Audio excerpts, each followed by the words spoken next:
If you're a fan of automotive history, chances are that you've heard of the 1966 Oldsmobile Toronado. It's certainly a beautiful vehicle, and it also introduced the public, or I should say reintroduced the public, to front-wheel drive functionality and putting the traction where the action was.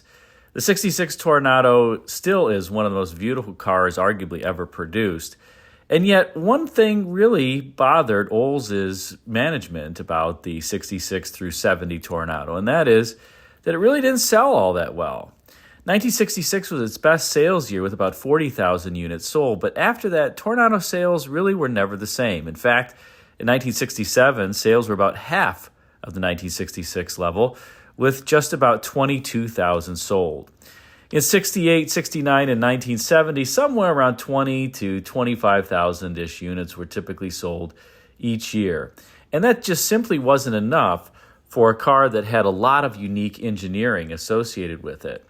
It is true that the Toronado did share a platform with the 67 to 70 Eldorado, as well as the 1966 to 70 Riviera.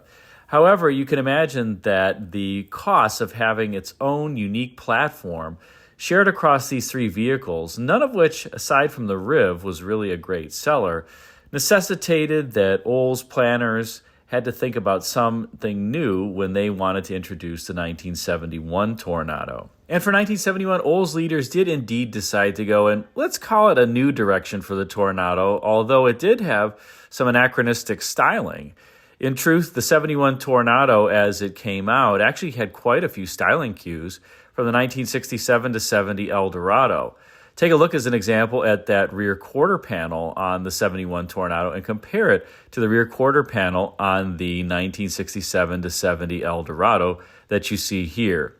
In particular, that form and character line that is aligned with the C-pillar is very similar on both vehicles. However, the Toronado, as it was introduced in 1971, could have been considerably different given some of the design proposals that were originally created for it. Let's take a look at some of those now. Let's take a look at one of the early models that was proposed by designers for the 71 Toronado, here shown on GM's design patio in 1968. Now, there's really not much shared between this and the final 71 Toronado, although there are some themes that you can see, particularly in the side profile of the fender forms as well as the rear quarter forms. Those did end up making it through to production. But this is obviously a fastback car, not a notchback like the 71 Toronado, and has a very large pane of rear quarter glass that the final production version didn't have either. And it also has a pillar kind of similar to what would arrive for the Colonnade coupes in 1973. And indeed, some of the front end look has a bit of that Colonnade styling. You notice here also the proposal has single headlights on either side as opposed to the quad headlights, and a split grille similar to what Olds had introduced for the 1968 model year when they went to that split theme, and grilles that basically slant inward toward the body up front as opposed to just being simply flat. There's also a pretty pronounced center section of the hood that has an elevated surface compared to the so-called catwalk area between the fender tip and that hood where the headlight bezel and the headlight are found.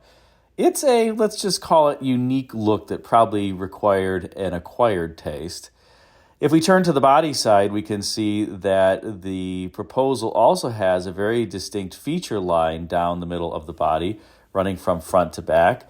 And below that feature line, where it says Toronado behind the front wheel, there's what appear to be gills, I guess an homage to the 1968 Corvette or the Stingray, or the nautical theme overall on this particular proposal. One important thing to note from a body side feature is that the typical Toronado wheel arches that were introduced in 1966 through 1970 are really gone. There are some arches over top of either wheel, but that feature that ran across the entire car on the 66 to 70 Toronado here is really gone. And in part, that had become muted in the later years of that particular Toronado as designers had toned it down a bit versus when it was originally introduced. Here we see the same car in side profile, and you'll note what I'm saying there, that Toronado character line that ran the entire length of the vehicle and really formed those large wheel arches is gone here.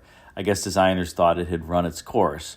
You do have kind of a squircle style wheel opening, the somewhat of a square, somewhat of a circle. And notice that this particular vehicle is wearing the wheel covers that were introduced on the 1967 Toronado. You get a better view of that gill area, I guess you could call it, or air extractor behind the front wheel. I think it kind of looks pretty cool. And the feature line that runs down the length of the car, as you can see here, does offer some good highlights on the car.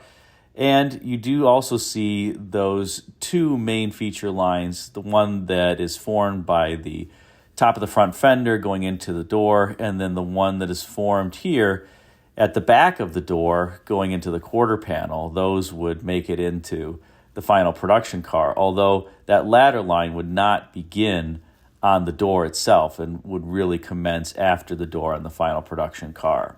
You can also see here that this model is clearly a fastback profile, something that the 71 Toronado would just not embrace. And my guess is that the product planners as well as the sales managers at Olds really wanted something that was more conventional for the 1971 Toronado, that would have a bit of flair, but also something that they could really sell to a customer who was looking at a 88 or a 98 and get them to trade up to the Toronado if they were looking to buy one of the coupe versions of those two cars. And that just wasn't going to be the case if you walked into an Olds dealership and looked at a 66 to 70 Toronado.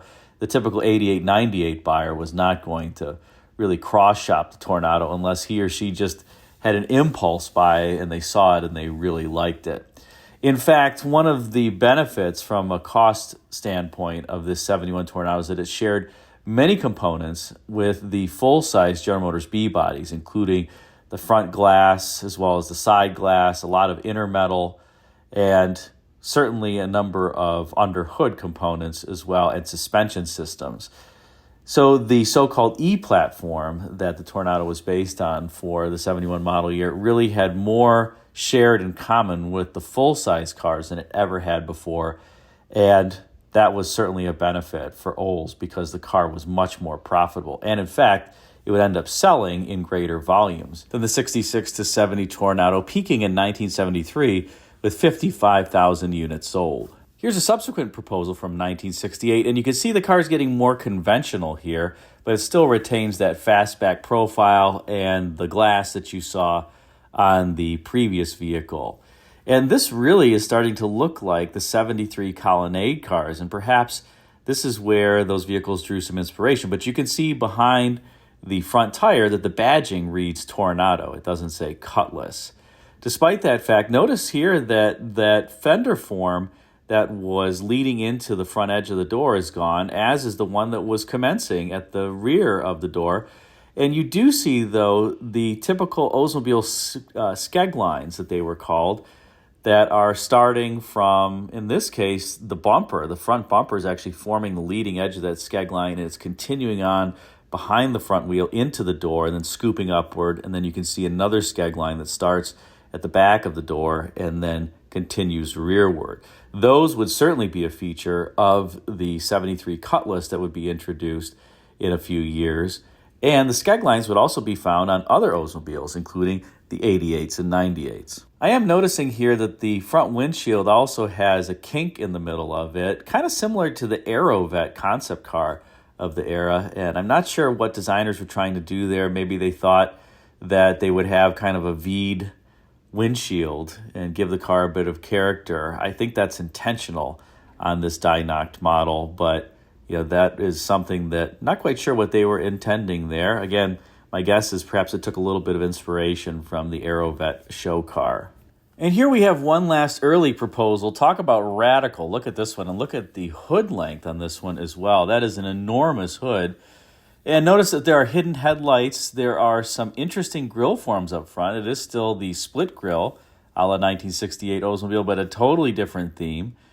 And you don't have those feature lines, as I was talking about, on the front fender as well as the rear quarter panel, but you do have this straight feature line that runs the length of the car and forms a surface on the top of it that kind of breaks the light nicely.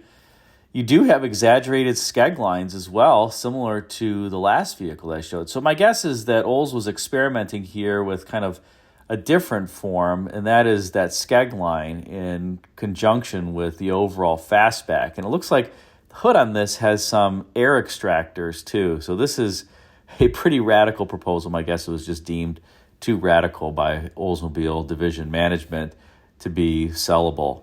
And here's the rear three-quarter view of that proposal. You can see it's half finished. Half of it is finished on one side, on the driver's side. I actually think it's pretty handsome overall. I love the way the light breaks over that feature line. You can see here the highlights where the sun is making the upper portion of the car brighter than the lower portion. And this rear three-quarter profile has some, let's say, Porsche 928 cues associated with it, maybe even two-rotor Corvette cues, maybe even AMC Pacer. I don't know if you want to go that far. But I could also guess that this vehicle is based on the A body or the intermediate vehicle. My sense is that GM was trying to keep the Toronado relatively small and not make it full size. This looks like it's based on the A body, and maybe that's why some of the cues ended up making it to the intermediate size car as opposed to the Toronado ending up as a full size vehicle and the styling consequently changing. But I actually like this fastback profile. It looks good here in this rear three-quarter view to me. Now, somewhere along the way, Oldsmobile product planners and engineers, I believe, determined that the 71 Toronado was going to be taken off of the B body or the full-size car. And this was a similar story for the other E bodies, like the Riviera. The Bowtail Riviera was actually supposed to be a smaller vehicle than what it was in the end. And once the vehicle had to get larger, well, the styling themes had to change. You just couldn't have some of those themes that we saw before on a full-size car. And so this is where the Toronado, I believe, starts getting more conventional in its styling.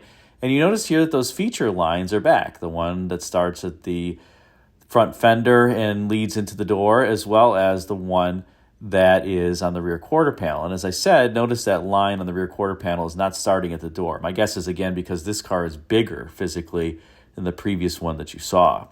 Now, this car has a lot of similar elements to the final 71 Toronado, although it does have some differences, most notably the single headlight theme. And I wonder if Oldsmobile was trying to tie in a little bit with the Monte Carlo and what it was looking like up front, trying to be different, but have some of that same theme associated with it. I don't think that this was a cost play to go to the single headlights on a Toronado. And you notice the little fishgill style cornering lights there at the bottom of the front fender, kind of cool. And this car does have grills up front on either side of the body, similar to what the final car would have, as well as the so-called coffin nose like hood. So it's getting very close to final form here. Now, out back, you see some similarities to the final production car, but also some differences yet again. Take a look at the rear deck lid in particular. It does have this raised section associated with it, but it's a more sloping deck lid, kind of a continuation of that front coffin nose out back. But look at the taillights here, and notice they're inset in the bumper.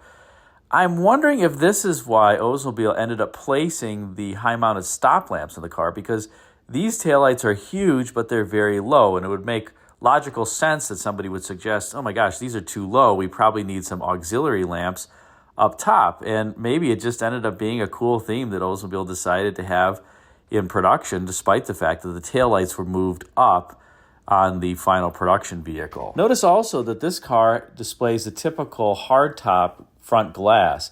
So you see you have a front glass pane, no pillar, and then a rear glass pane, as opposed to the opera window that the E-Platform stablemate, the Eldorado, would end up getting for 71. And if you've listened to a previous video, you've learned that that 71 Eldorado got that opera window at the last moment. It actually was supposed to have glass exactly like this. In fact, I wouldn't be surprised if the two cars were supposed to share the door glass and the rear quarter glass as well. But the Eldorado got that opera window so that it could help tie in with the styling theme from the 73 Monte Carlo, and that opera window theme would trickle downward. Now, bear that in mind as we look at the next model and see if you notice anything about it. And here we have a relatively late proposal, and this car is now approaching the final vehicle. Obviously, there are some details that are different from the final car. In particular, there's kind of this theme on the rear C-pillar that mimics the opera window a little bit, although this car clearly does not have an opera window and still has that typical hardtop style glass. But the front end, the hood, the quad headlights, the grills, the beautifully inset license plate, I think, into the bumper up front there, are all very similar to the production car. But there is one major difference on this car versus the production car, and let's take a look at that right now. And here you have it. The rear deck lid and bumper is totally different on this proposal from the final vehicle. Again, notice those huge taillights that are inset in the bumper way down low. And also this car has kind of the little winglets, I guess I would call them, on the rear quarter panel, similar to the 69 and 70 Toronado. They got little fins in the back. Perhaps that's a continuation of the theme here. But again, it would be very logical in my mind for somebody to say, gosh, those taillights, well, we like them because they mimic the theme of the front of the car in the rear, as does the deck lid, by having that raised section very similar to the front hood. I'm guessing somebody said, they're pretty low, can we do something about it? And then someone came up with the solution of the high-level stoplight. And even though the car ended up with taillights that were much higher, kind of halfway in the bumper, halfway out of the bumper, I guess it just was left because it was thought it was a cool feature. I'm speculating, but I think it's at least a good speculation. And you can see here that, I don't know what you want to call it, design on the C-pillar, perhaps some pieces of trim that are vertically oriented to kind of mimic the upper window. My guess is that Cadillac had spent so much time and money trying to engineer that opera window into the Eldorado at the last minute that there just wasn't time to do that on the Olds, and it didn't make sense. So they kind of gave an homage to the opera window here without having one, so the Monte Carlo could kind of be set up for success, as well as the other Colonnade cars, frankly, that employed that opera window approach for 73 on the coupes. And here for reference is the final rear end of the production car. This is a 71 Toronado here. Again, notice those taillights that are kind of half in the deck lid, half in the bumper. The deck lid did get more pointy on it to kind of mimic the hood, has a more discernible point, I should say, than that last proposal did. You notice the high-mounted stop lamps here as well. And of course, the flow-through ventilation system on the trunk, those louvers, which were not in any of the proposals, and that were only on General Motors cars for 1 year because of various issues associated with it, predominantly backdrafting of the exhaust back into the cabin, despite the fact that the cabin was pressurized, because on these cars, even when you turn the HVAC setting to off, the blower is still running at low speed. In any case, just didn't work. It was revised for the 1972 model year. You'll also notice that there's no trim here on the C-pillar to kind of mimic that opera window form. I guess Olds just thought it was a futile effort to try to do that and didn't look all that great. Unfortunately, one of the things that the rear end lost was the tie-in to the front with those cool grill-like looking tail lights out back. That was gone. I thought that was a neat way to tie the front of the car to the rear, especially because you had the deck lid tying into the front of the car very nicely. And you even have that grill theme mimicked in the wheel covers a little bit here too. So the car was a very congruent overall theme, despite being somewhat conventional, certainly conventional compared to the 66 to 70 Toronado. But I kind of wish they had done that and left those high-mounted stop lamps. My guess is it just proved too impractical or costly or both. Here's the front end of the production 71 Toronado here with a cat as well. But I think overall an attractive car. This one is actually finished in a one-year color called Silver Mint. And this was a car that I nearly came close to buying but passed on. I kind of wish that maybe I had bought it. I love that color. And the 71 Toronado is unique. It's the only year where you actually get a Toronado-specific engine in the second gen that made 275 net horsepower. In 1972, that engine would go down to 250 net horsepower, and that was really benefiting from 25 extra horsepower associated with dual exhaust that came standard on the Toronado, as opposed to the 88 and 98 with the Olds 455, that the 455 made 225 horsepower in those particular vehicles. A few other cool tidbits of trivia on the 71 Toronado. Let's flip to the interior. And one of those tidbits is that you got color-keyed brake and accelerator pedals in your Toronado. They were color-keyed to the interior. This was the only 71 Olds that did that. Not even the 98 did that. They were just black, the accelerator as well as the brake pedal. And you got a different instrument panel top pad. It doesn't look all that different because the driver-centric cockpit theme and the controls are the same across the Toronado 88 and 98. But that passenger side of the top pad is totally different, as are the air outlet vents and the clock. The glove box, I believe, is the same. So I don't know why they thought that that was enough to really differentiate it. Otherwise, the two instrument panels look pretty much identical. And here you see a close-up of the instrument panel and the three-spoke wheel. This is the tilt telescoping wheel in these. The other cars had a two-spoke wheel. The Torenados in 71 had this beautiful kind of goldish brushed metal look to them. Of course, it's fake, but it looks really nice and classy.